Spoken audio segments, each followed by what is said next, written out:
Papalabasin ng administrasyon na ako ay isang terorista sa loob at labas ng Pilipinas para mailibing ako kasama ang katotohanan kahit saan man ako pumunta. Sinabi na agad sa akin ni Speaker Romualdez na kailangan ko makapag-deliver ng 2 billion pesos kada buwan para sa pagdi-deliver ng male-maletang pera patungo sa bahay ni Speaker. Ang sinabi mismo ni Speaker Martin sa akin na hati sila ni Pangulong Marcos sa perang yon para gamitin bilang bagsakan at imbakan ng pera mula sa mga SOP, koleksyon at deliveries na para sa Pangulo. Huwag mo akong pigilan sa mga insertions ko. Huwag ka nang makialam sa budget. Ang gusto niya ng 50 billion pesos na insertion. Ngunit ang sagot ng Pangulo, humingi ka ng bago or dagdag na insertions. Magandang araw po sa inyong lahat. Bago ko ipagpatuloy ang aking paliwanag, nais ko munang magpasalamat sa inyo. Maraming salamat sa inyong bukas na isipan, sa inyong pasensya, at sa pagtanggap ninyo sa mga impormasyong aking ibinabahagi. Alam kong hindi madali ang mga paksang ito. Mabibigat at mahirap tanggapin. Hindi po ako makauwi dahil malaki ang banta sa buhay ko. Ngayon naman ay meron kaming natanggap na balita. Papalabasin ng administrasyon na ako ay isang terorista sa loob at labas ng Pilipinas para mailibing ako kasama ang katotohanan kahit saan man ako pumunta. Pero mahalagang malaman ng taong bayan ang katotohanan. Muli, taos-puso akong nagpapasalamat sa inyong pakikinig. Una po sa lahat, sinasabi ng ICI at ni Henry Alcantara na 21 billion pesos daw ang napunta sa akin. Hindi po totoo yun. Wala akong natanggap na ganyang halaga. Ang totoo, mula 2022 hanggang 2025, ang kabuuang pera na dumaan sa akin para ibigay kay Pangulong Bongbong Marcos at kay dating Speaker Martin Romualdez ay umabot sa 56 billion pesos at hiwalay pa dyan ang 100 billion pesos insertion ng Pangulo sa 2025 budget. Pati na rin ang 97 billion pesos flood control insertion na inilagay sa NEP ng 2026 National Budget. Balikan natin kung paano ito nagsimula. Noong 2022, kakaupo ko pa lang bilang chairman ng House Committee on Appropriations, sinabi na agad sa akin ni Speaker Romualdez na kailangan ko makapag-deliver ng 2 billion pesos kada buwan. Makalipas ang ilang araw, tumawag sa akin si Yusek Bernardo. Sabi niya, kailangan ng tulong ng Bulacan sa problema nila sa baha. Pinapunta niya sa opisina ko sa Kongreso si DPWH District Engineer Henry Alcantara. Sa naging meeting namin ni Alcantara, siya mismo ang nag-offer kung paano ang hatian sa mga proyekto ng DPWH. 22% para kay Speaker Romualdez, 2% para kay Yusek Bernardo at 1% para sa kanya. Doon po nagsimula ang tinatawag nilang deliveries. Ang sistema po ay ganito.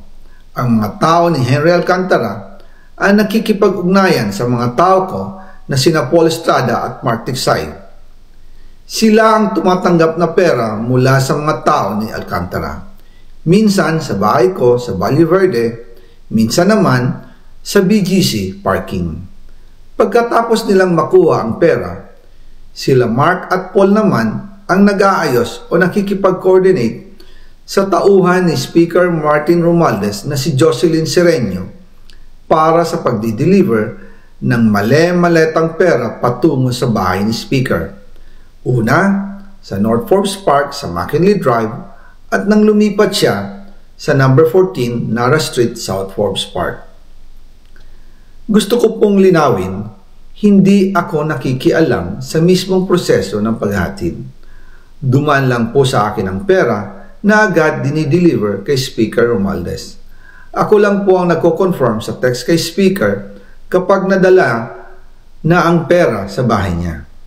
At lahat ng ito mula sa unang utos noong 2022 hanggang sa huling delivery noong 2025. Umabot sa mahigit 55 billion pesos plus ang naihatid sa bahay ni dating Speaker Martin Romualdez.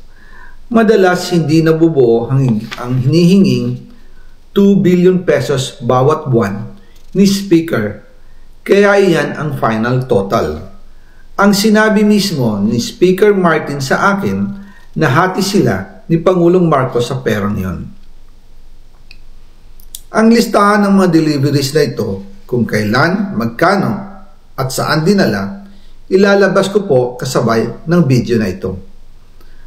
Noong November 2024, habang nasa proseso kami ng pagtatalakay ng budget, nakipag-meeting sa amin ni Speaker Martin si Yusek Jojo Cadiz. Sabi niya, masama raw ang loob ni Pangulong Marcos, wala raw siyang natatanggap na remittance. At dahil laging napapagalitan si Speaker Martin ng Pangulo mula Setyembre hanggang November, inutusan niya ako na mag-deliver ng 1 billion pesos para kay BBM. Ayon pa kay Yusek Jojo, nang ipaalam niya ito sa Pangulo, ang utos sa kanya ng Pangulo ay mag-ingat at siguraduhin si Yusek Jojo lang ang maghahatid. Ang instruction po sa akin ni dating Speaker Martin Romualdez ay dalhin sa number 30 Tamarind Street, South Forbes Park at ibigay kay Yusek Jojo Cadiz dahil ito raw ang drop-off point na malapit sa bahay ng Pangulo. Sinabi rin po sa akin ni Speaker Martin Romualdez na si PBBM ang nag-utos sa kanya na bilhin ang bahay sa number 30 Tamarind Street para gamitin bilang bagsakan at imbakan ng pera mula sa mga SOP, koleksyon at deliveries na para sa Pangulo. Noong December 2, 2024, personal kong i-deliver ang 200 million kay Yusek Jojo Cadiz sa number 30 Tamarind Street, South Forbes Park. Ayon sa kanya, dadalhin daw niya ito sa bahay ng Pangulo sa number 41 Nara Street, South Forbes Park. Kasunod nito, noong December 5, 2024, muli akong nag-deliver ng 800 million sa parehong address at Yusek Jojo Cadiz pa rin ang tumanggap. Sabi niya, iyon naman ay dadalhin sa bagong bahay ng Pangulo sa South Forbes Park. Sa kabuuan, 1 billion pesos ang personal kong naihatid. Ako mismo ang nagbigay ng pera, kasama ang aking driver at mga tauhan. At lahat ito ay base sa direktang utos ni Speaker Martin Romualdez.